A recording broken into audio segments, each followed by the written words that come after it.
Inside the halls of San Diego State University lies a program dedicated to storytelling and pursuing the truth. Welcome to Where You At, a podcast that takes you inside the work of alumni for the School of Journalism and Media Studies at San Diego State. Our goal is to show the success of our alumni, inspire students with the stories, and connect students and alums on a pathway to journalism success. And now, here's your host, Josh Suchon. This week on the Where You At podcast, we are once again on campus. We are inside the JMS podcast studio, and I'm super excited because this week we're talking about local TV news, we're talking about breaking news, and we're also talking with not a fake meteorologist like myself who thinks that he can look up in the sky and tell what the weather is. We're talking to a real meteorologist for the first time on this podcast, and I'm pumped. Her name is Brooke Martell. She studied here at San Diego State from 2011 through 2015. She is now a meteorologist and a journalist for NBC7 San Diego. Brooke, welcome back to campus into our podcast studio, and welcome to the Where You At podcast. Thank you. I'm so excited to be here walking campus. I was like, oh my gosh, obviously nostalgic, first of all, but things have changed. Looks a little bit different since I graduated, but I just love being back at SDSU. And what do you think of the podcast room that Temple has set up? I'm so impressed. This was not here when I went to school at SDSU, but it's great. It's comfortable. It's very official. It is very official. Yeah. Yes. Well, I'm excited to talk to you because, again, we have not had anyone who does weather on this podcast yet. And I love the science of weather. I love thinking that I know what's going to happen with the weather. I just pull up an app and think that I'm an expert. And so I'm super excited. So let's start initially with just, why does the weather matter to you? And why is it something that you want to? There's a lot of different stories that you can tell in news. Why do you want to tell stories of weather? I love this question. I'm going to take you back to my time as a multimedia journalist when I was at KSBY. That was my first on-air market. And that's San Luis Obispo? That's correct, San Luis Obispo. And that's where I'm from, too. So I got to go back home for my first market. But the smaller markets, you do everything. You can produce, you do weather, you anchor, you report. And I was reporting, and then I was also filling in on weather. Never thought about being a meteorologist. I was just like, this is awesome. This is great. Another feather in my cap, something else I'm learning. So I enjoyed that aspect. But as I continued at KSBY, and, I covered a lot of wildfires in my first 2 years there. And then I covered a very significant flood in 2018 in Montecito. I just started thinking, this is something that I want to look more into. I'm filling in on weather. And then eventually that same year, I became the weekday morning weather forecaster, not a meteorologist yet. But I've always really loved kind of bridging the two between reporting and forecasting. So it's I forecast the weather. I'm at a chroma key. And then also my stories, maybe eventually those can align with climate, environment, any science too. And that's why I do it. That's why I went back to school for meteorology, and I'm really enjoying it. I feel like I'm uncovering a different part of my career that I never really anticipated. One of the things I'd love to ask people is just, when did you know? When did you know that you wanted to tell stories? Whoever stories there were in whatever platform they were, yeah. When did the journalism bug hit you? Oof. Well, I knew from a very young age I wanted to work in TV in some capacity. And I can remember, this is kind of a silly story, but when I was 8 years old, it was the first time I went to Universal Studios and I did the backlot tour. And I'm like, oh, this is so cool. And seeing all the sound stages, the sets. And I'm like, I just want to be where that happens. I don't care what capacity it is. I could be in a studio. I could be out in the field. And I grew up, I was a dancer. I did musical theater. I've always really loved that side of performing and telling stories in that way. I think when I was a junior here at SDSU, I was kind of deciding, do I want to go into PR? Do I want to go into journalism? It was around that time where I was just I really want to explore news, local news. That's when I can remember really trying to get, an internship at a local news station. And I feel like that's maybe a little bit later than some people would tell you. They might say, oh, when I was, working for I was part of my school newspaper in high school. I didn't really have that. I didn't do that. It definitely happened just by me exploring all the opportunities here at State. Why San Diego? You mentioned that you're from the Central Coast. What was it about San Diego State that made you want to come here? Well, to be perfectly honest, it was like one of a few schools I got into. I can relate. Yes. I think I had a hard time admitting that for a long time, but it's the truth. I mean, it's when you're in high school, it was so competitive, and I took every AP class and all those things and was super involved. But SDSU was the school like that stood out to me out of the choices I did have. And there was a journalism program here. There's a communications department here. So I was like, okay, I could kind of go either way, just explore. I have no idea. I just know I want to work in TV. Who knows where that's going to lead me. But State it stood out. Location, first of all, still in California, still near the coast, not too far from LA if I ever wanted to venture that way and, continue to explore this realm of TV. But it ended up being like at the beginning, I kind of fought it a little bit. I'm like, do I like it here? And I'm admitting too much. I ended up loving it. Spoiler. But I did so much like extracurricular wise that I'm so happy that I chose State. There's so much to do here. Yes. Yeah. I was looking at on your LinkedIn all of the different things that you did when you were a student here, because I think it's interesting. I've heard before people like you like, oh, it just looks so interesting, like the cameras and all that kind of stuff. Yeah.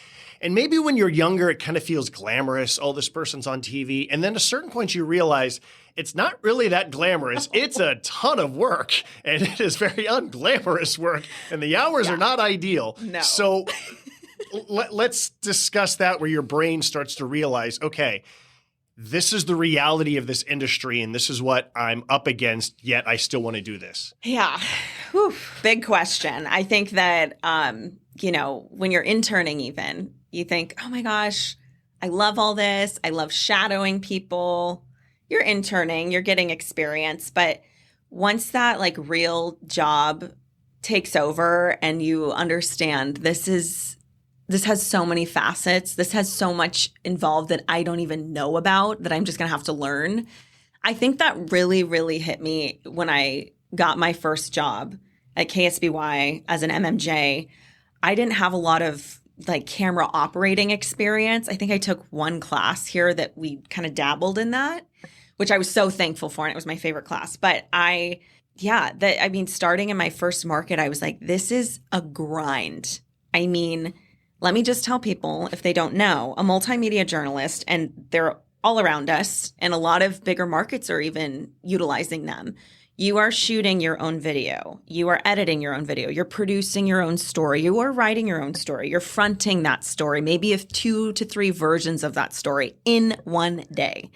And that alone, I mean, I just look back to like 2016 when I first started. I'm like, what happened? It was a blur, but it was great. And it was a great learning experience. But that was kind of that pivotal moment where I'm like, I'm going to have to work very hard to get to where I think I want to be. Mm-hmm. So while you were a student here, you were at the Daily Aztec, you were at KCR, you were at KPBS, you started the internships at NBC7, where you now work full time. Yeah. That's a lot. Which of those, just tell us some stories about how those things shaped you and how those things helped you. Yeah. And, going back to KCR, it's so funny. One of my friends, freshman year, we were like both on the journalism track, and she ended up transferring, but we were like, let's do a radio show on Saturday mornings. I think we did it maybe 3 or 4 times, but it was so great. And I was a freshman. So I was like, oh my gosh, I'm doing these things that I think I want to do. And from there, KPBS came along. That was my junior year. And I didn't start in the broadcast, like the news side. I started in I can't even remember the department, forgive me. But eventually I made my way into production.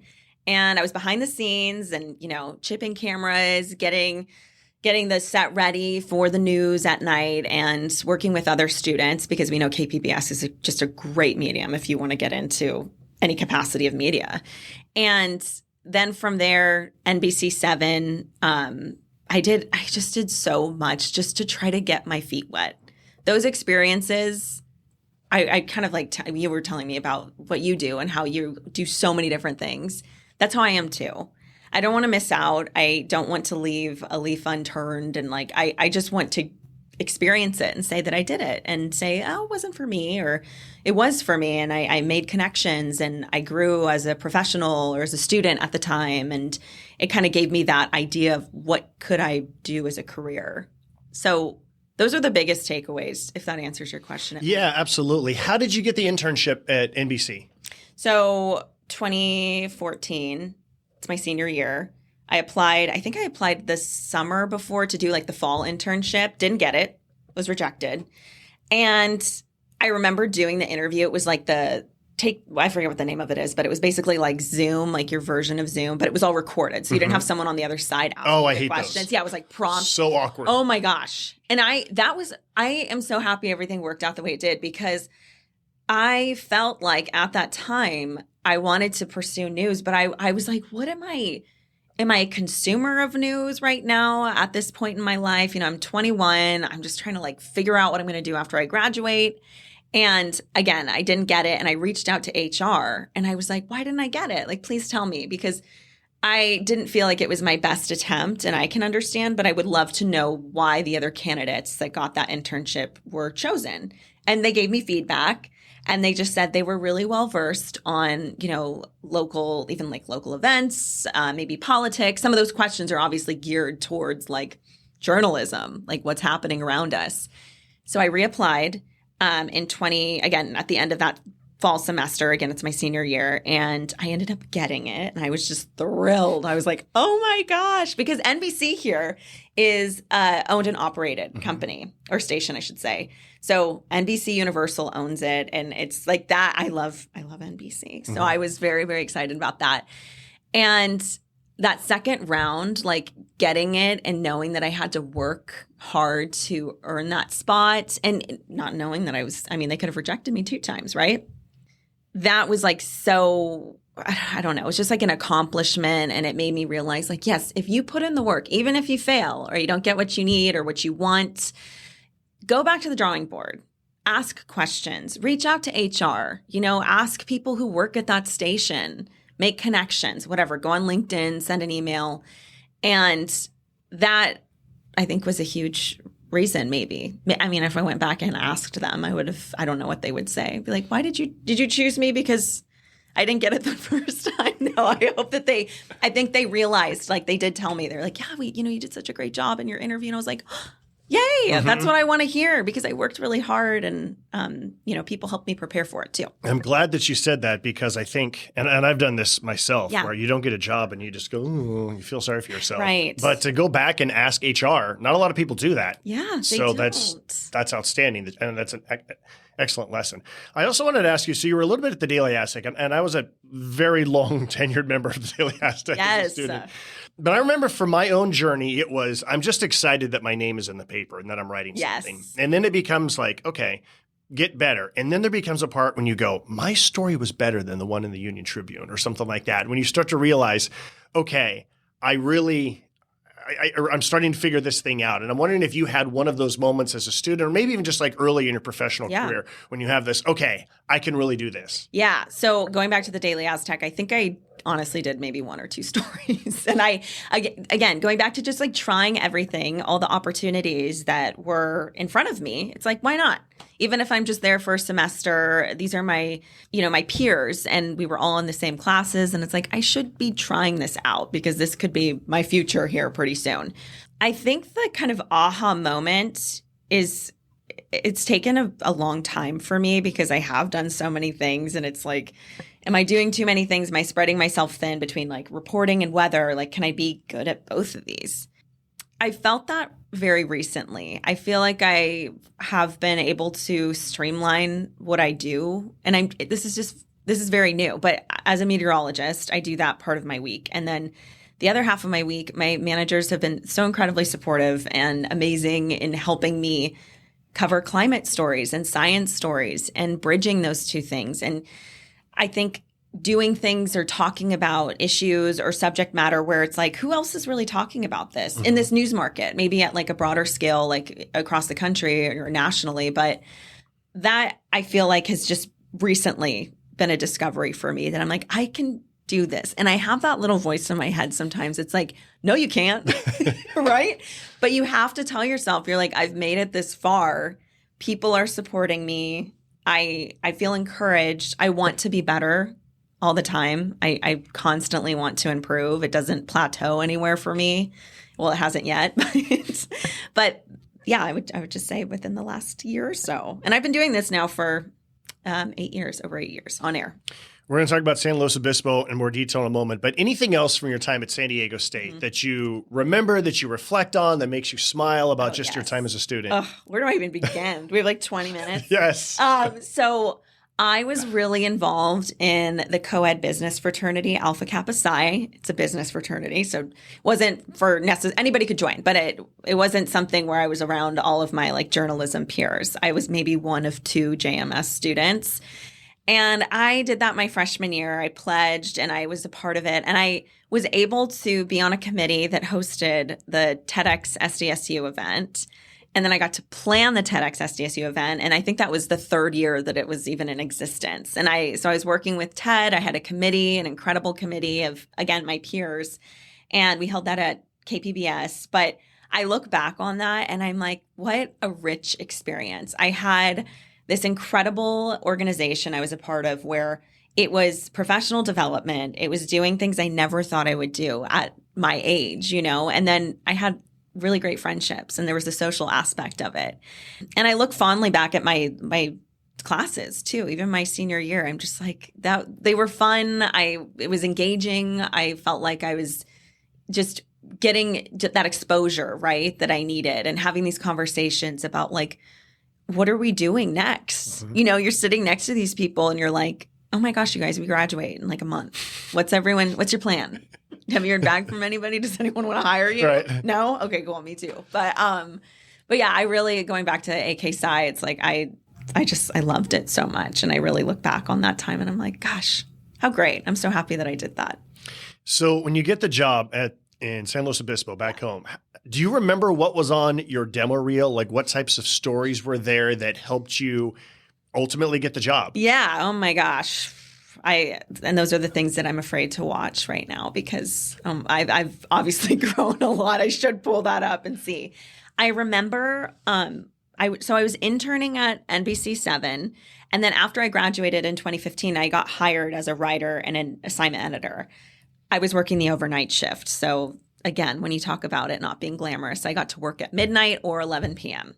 So that was that. But because I just come off of an internship, I made these connections with reporters.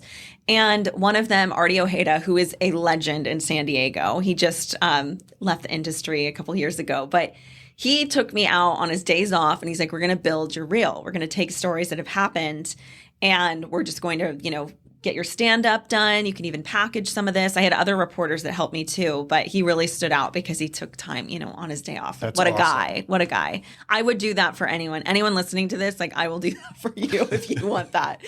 That really helped me because here I am doing these stand-ups and I have a veteran reporter on the other side of the camera saying, let's try that again.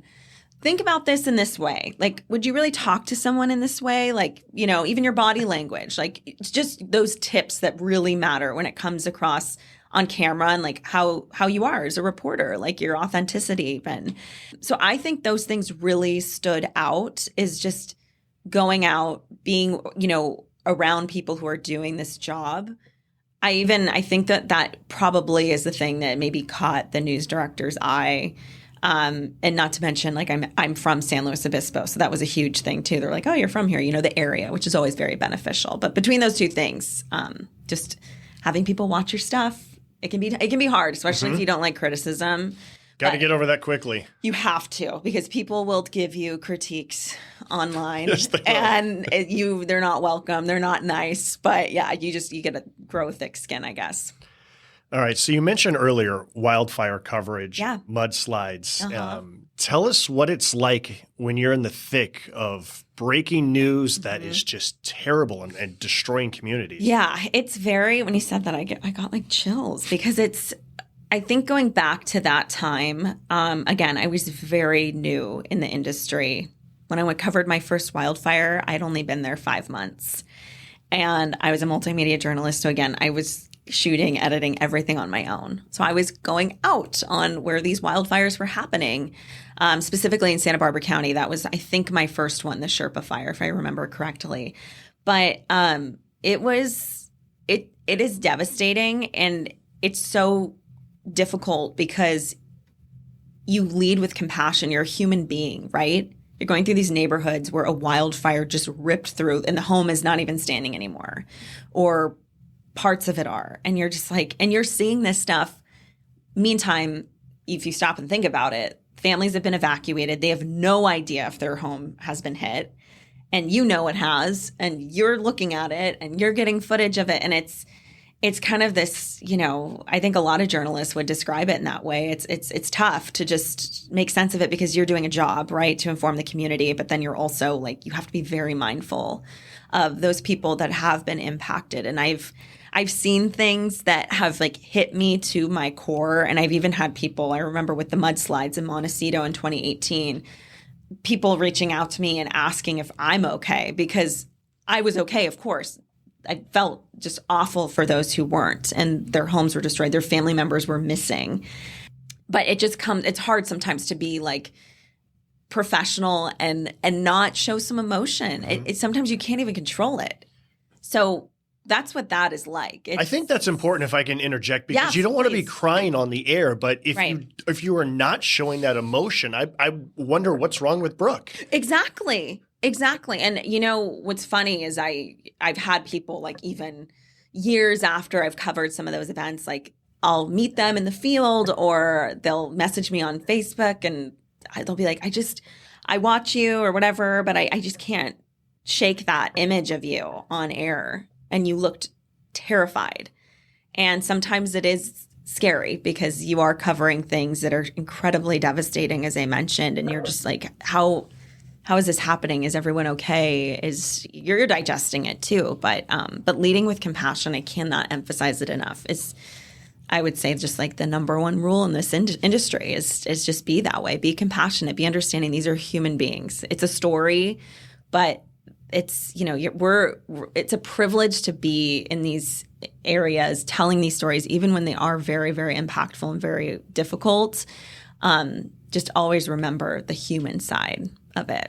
I remember talking to Raj Mathai, NBC, Bay Area, and John Sasaki, KTVU in the Bay Area, about just breaking news and how they felt like that's when a newsroom was at its best.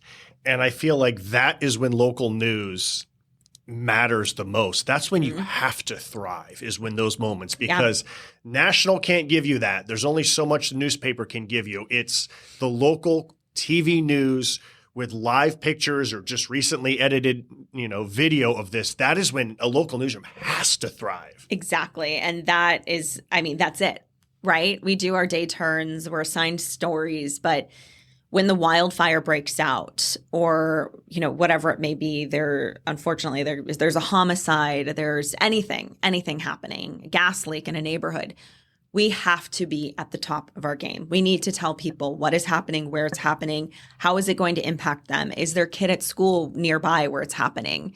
Are they working? Do they have a family member they can't get a hold of who's in that area that's impacted? So it's my news director and my other managers were always like, anytime we cover a big event or a breaking news event, it's like we always go back and say, like, what did we do well? What stood out? And like, was this machine well oiled? Like, is there anything that we can fix for next time? And I'm really I'm so proud of the work that my station does. And I'm just in awe of everything that everyone just steps up. It's like you turn it on, right? And you know that you need to be there to inform viewers. Let's get some practical advice. Yeah. Let's say you're an MMJ and you're out in the field and you got to do your own stand-up. So you got to set up the camera and you got to set up your own microphone. And maybe there's some people looking at you and you're feeling a little bit self-conscious, especially if the first take is not what you want and now it's time for take two. What are your tips in terms of how to be the camera operator and the on-air talent and just getting yourself ready to deliver this really good stand-up? Yeah, I would say first and foremost, making sure you're so familiar with your camera and how it works. Never have it on auto. It needs to be manual. You need to adjust it, every part of it. And I'm telling you this because I've made that mistake and you go back and you're like, why do I look out of focus? But get that set up, get that good to go. Test your audio. I always recommend, like with your camera, just make sure you have headphones like that you can plug in and you can hear when you're doing that mic check, because sometimes things may appear to be on, but there could be an issue with frequency, and you just want to triple check that, quadruple check it. When you get in front of the camera, I know that feeling of like you're around people and you're just like, oh my gosh, like that person's staring at me, or they might even interject and be like, what are you doing? And they're curious. They're like, why are you out here with the camera? What's going on? So always be polite with that. But just remember, like, settle your nerves if you get nervous and talk it out. Talk it out and like go over what you're going to say. Be conversational about it and take a deep breath. And when you're recording, it's like, go through it a couple times. And I would even say too, if there's any opportunity to be creative, where there might be some movement, or maybe you're showing someone something, you can pick something up, like try that stuff out too. Even if it's not the one that you take, just give yourself the opportunity to get comfortable moving around, because even like, what do I do with my hands? Oh my gosh, isn't that like the number one question? What do I do with my hands? Oh my gosh, I have that issue sometimes. But I have received really great advice, like never do a walk to nowhere. Just because you're standing somewhere and maybe you're at the beach and you're talking about, even if it's like, a high surf advisory or something, but don't just stand there and walk towards the camera. Like that doesn't really do a lot for the viewer at home. If you have some sort of prop, if there's a sign, like point to the sign, like go and be like, the sign is up here because they're, advising any beachgoers to be careful of like the strong rip current or whatever it is. Always find a way to just make it like you would in a conversation that has nothing to do with a news story. I like that. That's really good. Tell us how you came back to San Diego. Ooh. That process. That was a process. Usually is. It really is, especially in this business. So I was at KSBY, and to be honest, like your first market, you're usually there for about 2 years. That's pretty common, like a 2-year contract. And even if like elsewhere, like in those smaller markets, it's like 2 years and then you decide what you're going to do next. So back to 2018, that was like my 2-year mark at the beginning of the year. And I think my contract was up in June, but there was an opening for the weather forecaster position weekdays, Monday through Friday. And I was kind of at a point where I'm like, I don't know if I want to keep MMJing. Like I think I want to explore something else. And that something else was weather. And I really wanted to be on a show. I wanted that studio experience. That's a whole other ball game. There's a lot of crosstalk involved. You're working with people. It's like, again, how can we be just the humanity side of it and be like, we're having a conversation. I'm here with the anchors. We're just getting you guys up and ready out the door this morning. So I wanted to work on that. I ended up getting that job, the weekday weather forecasting job. And then about a year later, I think, or 2 years later, I went back to school. Mississippi State. I did their online meteorology program, which is very common across the industry. And that's 3 years. So I did that. And 3 years? 3 years. Okay. Yeah. Yeah. So you're basically doing that on your side time while still working. Yeah. Okay. And it was a journey. Okay. It was a lot, especially for someone who majored in journalism. Writing, all of a sudden I'm doing science and math, and I'm like, wait, what? But it was a grind too. But back to 2021, contract was coming up. I'm like, what am I doing next? Where am I going? I did get another offer from another station, and I remember when I was like, do I want this? I got an email from my now news director who was like, we have this weather opening, and it's freelance. It's not full time. And I'm like, whatever. I want that. I want to do that. So I took it. And I remember he was like, can you start like soon? I'm like, how soon is soon? And it was 30 days. So I had to basically, my managers at KSBY, they all knew about like my plans. It was very transparent, which is another tip I have, is let people know what you're doing. And they were super supportive. But I ended up coming down here in September of 2021, and it was such a crazy transition because of the amount of time between leaving KSBY. I literally, my last day was on a Friday, and then I started here on a Tuesday. and I moved, and it was a lot. But like I said, I was freelancing, doing weather, filling in for our morning meteorologist weekdays, and then doing morning weather on weekends, which I'm still doing today. And yeah, that's how that happened. I freelanced for a year and a half before I got a contract at NBC7, which was a year ago. All right, I want to talk to you about working on a green screen. And this is going to be, you're going to see what I'm doing with my hands. The audience is not. But so the camera is on you. There's a green screen behind you. Yes. And you're pointing to a wall, but really you're looking the opposite direction and hoping that your fingers land where they're supposed to land so you can talk about the jet stream and the tell us about the process of practicing this and perfecting the art of looking one direction as your finger points a different direction to describe what's happening on this map that only the audience can see. Oh my gosh. And I remember like going back to when I started filling in on weather at KSBY, I was like, how's this going to go? Mm-hmm. How do they do this? And I would practice and practice and practice. And I'm like, okay, like, let's just do it. And then you do it. And then you just like start getting familiar with it. But at NBC7, like I have my camera on me and there is a monitor right below it, which is showing exactly what any viewer would see. So it's showing my maps and all my graphics. I have a monitor to my right showing the same thing. I have a monitor to my left showing the same thing. And so I'm never without like a picture of what it really looks like. And it's so funny when people bring this up and the way you're talking about it, it's like, yeah, how weird. Like we just stand in front of this screen and you just stand there and you just do it. Like I never question where things are going to be. I know where everything is. It's like, I was joking with my coworker yesterday and I was like moving around the studio and going to like different spots where anchors would normally be. And I was like, this is weird. And I'm like, I need to go back to my chroma key where I feel safe and it feels familiar. And I go back there and it's like, okay, this is better now. But it is really just practice. And one thing that's kind of interesting, it's like with a chroma key, sometimes you're like afraid to move because you're like, am I going to be in the way of like what I'm trying to show people? Do I want to walk across and like turn my body the opposite direction and like show people I'm walking around? I really struggled with that for like ever. I just recently started moving across it's not a huge space, as you know, it's pretty small, but walking across and like pointing to different things and like just trying to have more movement so it's not so static and acting like this is like I have nowhere to move. It's like you have a little bit of space, but it definitely takes some getting used to. And it's always really like exciting. I feel like if you're ever in a studio, if you take a tour or something, ask if you can just like go over there and try. The weather's always the most fun part of being exactly. It's like always the most fun part. You can sit at the anchor desk. That's cool. No, I'm just kidding. But the chroma key is super fun. I came to San Diego for a convention like 5 years ago, and my friend and coworker Dylan, he said, hey, if you check the weather, what's it going to be? And I was like, it's San Diego. It's going to be 82 with a gentle breeze, right? What was the weather? 82 with a gentle breeze.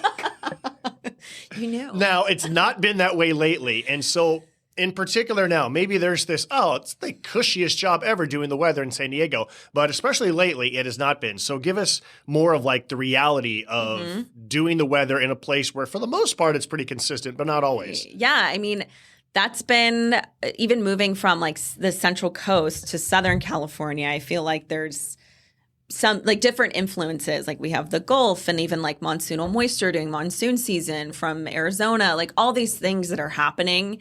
And it isn't just get in there and be like, yep, looks good. It's going to be, upper 60s because it's always upper 60s this time of the year. There's a lot that goes into it. I look at several models. I'm looking at data. I'm always asking questions for our meteorologist during the week, who's amazing. Yeah, there's definitely things to look out for. There's different patterns, as people know, during different seasons. I mean, we're coming off of a very wet winter and in some cases above seasonal, above average rainfall for portions of the county. But we had those atmospheric rivers, which is how we get a majority of our rainfall for California. And sometimes those things make their way far south into San Diego County, but other times they stay a little bit north, so we don't get as much rain as, say, like even the Central Coast or Northern California. There is a science to it, as you know. My station especially, I already said it, but I am very proud of the work we do. I work with very intelligent people, and our weather team is huge. We're all meteorologists, which is we've all been trained, we've all gone to school for it. And again, another reason that I'm just inspired by them, and I feel confident in even forecasting for San Diego, which people like to say is always sunny and 75, but not always. I mean, we've had things happen even in the past couple months. We've had tornado warnings, Tropical Storm Hillary, which turned out to not be as bad as we thought it would be. But forecasting those things that we're like, where are we? Like, this is something that you would forecast in like the South or on the East Coast, and our climate is changing. Things are happening, and it's there's so much more to do, I feel like, and learn and constantly like just educate myself on. Mm-hmm. Yeah. All of the surveys that come out when people, why do you watch the local news? And weather usually is number one, right? So it's super important. But yet we have these phones, so we all think, people like me, oh, hold on, let me just pull up the radar. Hold on. Yeah, all right. 1:30, yeah, it's going to arrive, and then it's going to be brief, and then we might get something at 3 or whatever. Yeah. So I like that we can all think that we know what we're doing, but I like that but someone programmed this so that I can pretend like I know what I'm talking about, right? Right. And I still just enjoy the idea of like, okay, this part of the city versus that part of the city. And so give us more details about just like the microclimates and just coming up with you might need an umbrella here and all of that kind of thing. Right. I mean, even if we're talking about like the next storm system, which we don't have anything in the forecast immediately here, but if we go back a couple of weeks, it's like how like concentrated is this going to be for the county? Like, are we looking at coastal? Are we looking at inland? And like, it's hard for that to get over the mountains. So maybe the desert could get trace amounts, but there is a lot, like knowing the topography, and you mentioned microclimates, which is one of my favorite words in weather. And it's basically just talking about the different areas of our very diverse county when it comes to the topography. As I mentioned, we have the coast, we have the valleys, we have the mountains, we have the desert, so much going on. And so many different things can happen weather-wise. I mean, we can get snow in our mountains, right? But then we have easterlies that come down our mountain slopes and come right into the inland valleys, and Santa Ana wind events that really dry things out and, can drive up temperatures, and that can increase fire weather concerns. So there's, going back to your question, like so many different things to think about, like where, like you said, where is this going to happen?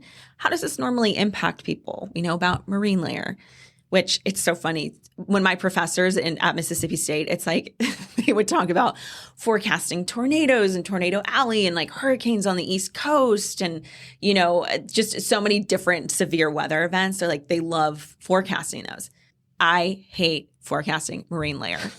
I'm like, thank you. I feel so seen, because it can be one little thing that changes with wind. It can be something with drier air coming overhead that could mix it out or could keep it from being mixed out. So there's so many things to look out for when it comes to just informing our viewers and where they are, where they're living, where they're working, where they're going to school.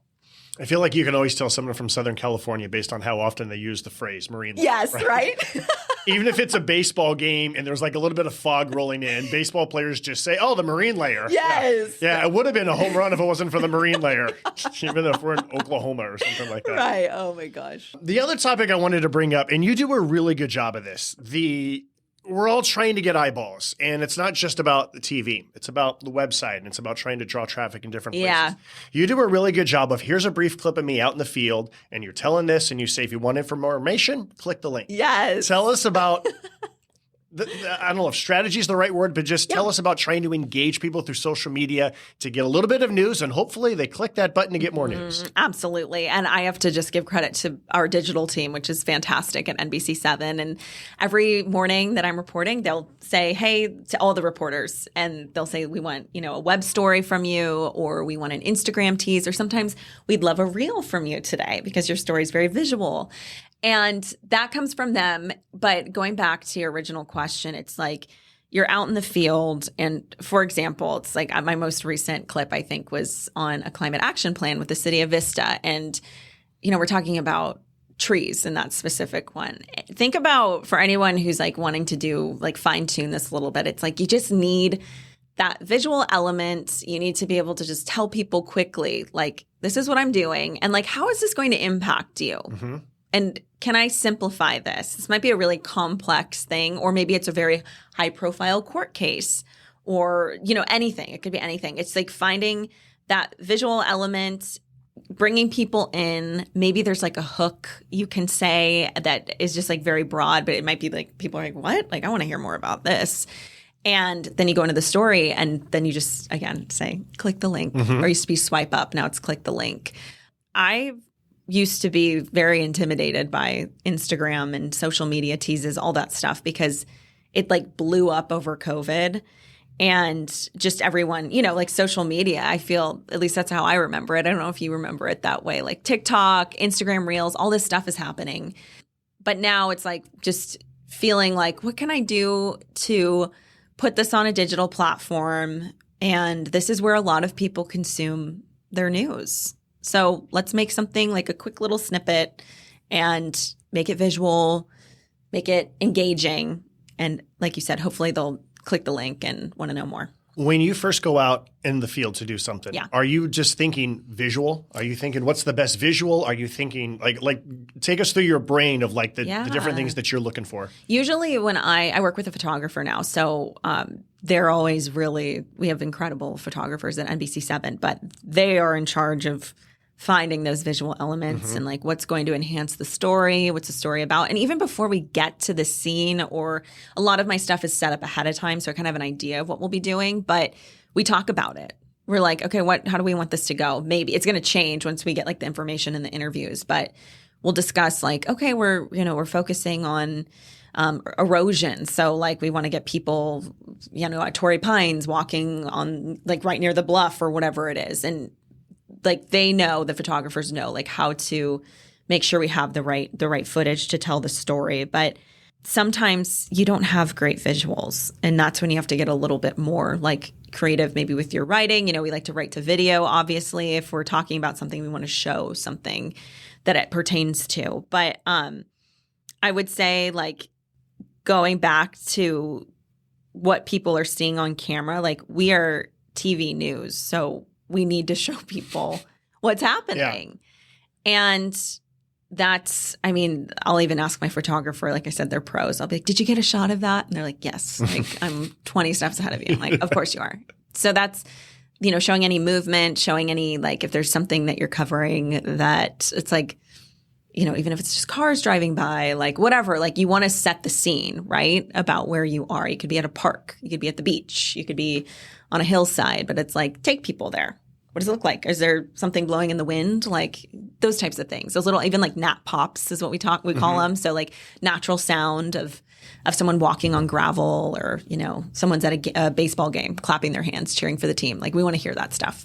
My favorite part of journalism is just when there's just really good teamwork involved. Yeah. When there's multiple people out and you can kind of talk through the story, like, what do you think about this, or what do you think about that? And so I think that's when it's really fun, because it kind of takes the pressure off. We all have like maybe like these doubts. Wait, is this really the story? Yeah. And then you kind of talk it out. And I love the number of times that you've talked about the teamwork that's involved and how that all comes together. I wouldn't be able to do anything without my photographer.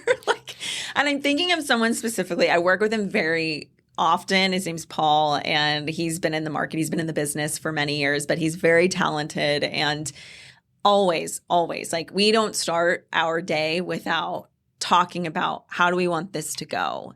And in the sense of like, what do we want to shoot? Who are we interviewing? What kind of questions are we asking? And these stories, especially for what I'm doing, it's like I tell a lot of science stories, and science stories can sometimes they're interesting, but the way you tell them matters, because they can be boring, and it happens, right? But one thing I've really been working on is how do we make this not boring? How do we bring this home to people, and always ask like, how can we, tell the viewer at home, like this is going to impact you, or this could impact you. Going back to the teamwork, it's like that is just vital in my opinion. My best work is always the stories where we really collaborated, and I asked my photographer, how should I shoot this? Or what should I say? Or does this sound too technical? And sometimes I get burned because my managers will edit my scripts and they're like, this is way too technical. Like nobody knows what you're talking about. I'm like, what? Like, okay, fine. So it's like making sure we're having these conversations that are bringing it back to like, how would we say this in everyday life so people can actually understand? And when you're working with someone, and it could be your producer, it could be your manager, it could be your photographer, just making sure you're having those discussions. And I've really leaned into that because I want to hear that. I want to hear people's perspectives. And I'm working with a lot of seasoned talent and, producers, managers. And so they know things that maybe I haven't encountered yet or that I'm not familiar with yet. So I really want to hear what they have to say. All right. So we're going to start to wrap things up here. Okay. Is there anything else about this wide-ranging conversation about journalism and weather and news that I should have asked that I did not ask? Kind of want to give you the floor here for any other last best advice. Yeah. I told you this before we started too. It's like this business has changed so much, even in the last 8 years I've been in it on air. And it can be sometimes, maybe it's my own feelings, but it can be intimidating because there's so many platforms to keep up with. And there's always that feeling of do I need to be really active on social media? Do I need to be making reels on my stories every day? Or do I need to be doing those Instagram stories or TikToks? And all of that is fantastic. I think it is the more eyes you can get on your stories, the better. But like I said earlier, just trying out everything and seeing what works with your workflow. Give it a go. Mm-hmm. If you're curious about, there might be people listening to this wow, she's talking about doing TikTok. How old is she? Yeah, I know all the students and, younger generation, they're already very immersed in all of that. But what I'm saying is as it pertains to your career, is there a way that you could break down your story and make it a TikTok or make it an Instagram reel or just put it on your stories on Instagram? Give it a go. Don't be intimidated. Don't worry about what other people think. And most of the time, people are just impressed that you're doing all of those things. I think one of the other things that a lot of people trying to figure out, and I don't think there's ever going to be an answer for this, is how much of your personal life and how much of your professional life, and especially when you're a student and everything's your personal life. Yeah. And then it's, okay, now there's a little bit of professional, and then you get a little bit older, and now you're like, well, I don't know if I want the whole world to know everything about my personal life. And that becomes an interesting balancing act, too, where you start to be like, oh, do I need to feed the beast versus, no, I don't need to. Do you have any sort of thoughts on that, on how you balance personal versus professional? This is such a good question. And I keep my professional Instagram professional. Mm-hmm. I rarely show anything that has to do with my personal life. I do have a personal Instagram too, and that's private, but I struggle with this. I really do, because there's some days where I'm like, should I show people that I'm out and about on my hike or walk, or that I'm going to Pilates, or that I'm I'm visiting somewhere?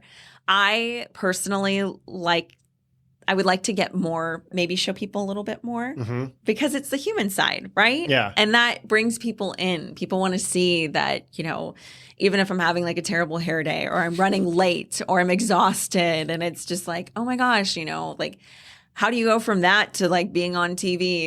You are more human than we thought you are. So if you don't mind me bringing this up though, you have to be careful as a woman that you don't invite creeps, that you don't do something that's going to potentially harm you, or just lead to something that becomes uncomfortable. And that does happen. I mean, you will open up Instagram DMs and it's you go to the requests, which don't ever go to the requests, but I've had very inappropriate things be sent to me, things said to me. And, it's just, I roll my eyes and move on. I never engage. But you do have to be very careful. And you do need to, if you're posting everything on Instagram, I think a lot of people think about this now, but maybe a few years ago, it was stories of your day, your every move, mm-hmm. and where you're at. Do know, for me, I am a professional. I am telling stories in our community. I'm, doing the weather as well. But if I'm giving away all of that, you don't know who's watching your stuff. So you do bring up a really good point. Just be safe about it. Just be mindful, and you don't want, things happen randomly, right? You can't predict them. But yeah, just being mindful of the content that you are posting, and also that if you are in this professional sector of being on TV for local news, or even in radio, or even if it's social media, you are doing a job, and that might be what comes first before you think about posting everything. But that, again, it's up to them. It's up to them what they want to post. But I try to make sure that I'm just keeping it professional so I can inform viewers and followers. I don't know if you saw it when you were walking through the hallways here Yeah. of JMS, but there's a manifest wall. Ooh. Yeah. Okay. So you're going to have to see it once we finish Yes. recording. So you can write something on the manifest wall if you want, or if you would like, do you want to manifest something for your career while on this podcast here? Ooh. Okay. I will write something on there. I have always just really enjoyed this ride and, seeing where it takes me. I would love to just keep doing what I'm doing. I think it'd be really great to go the distance with this career. And when I say that, I love NBC7. I love where I'm at, but I'm always interested. I just want to keep growing. Mm-hmm. I just want to keep going in a direction of learning more and, making connections in this business and kind of like solidifying what my path might be. Because I do two things right now, right? But like I said, I really enjoy like climate science, environment, doing those types of stories. But yeah, I guess I want to manifest continued success in this business. It's changing and I'm up for the challenge, but I'm excited for what's to come. All right. We like to finish this podcast by bragging about other San Diego State alums who make us proud. I'm sure there's a bunch of other Aztecs in your newsroom. You can mention them. You can mention someone who's in a different industry, whoever you want to brag about. Oh, where do I start?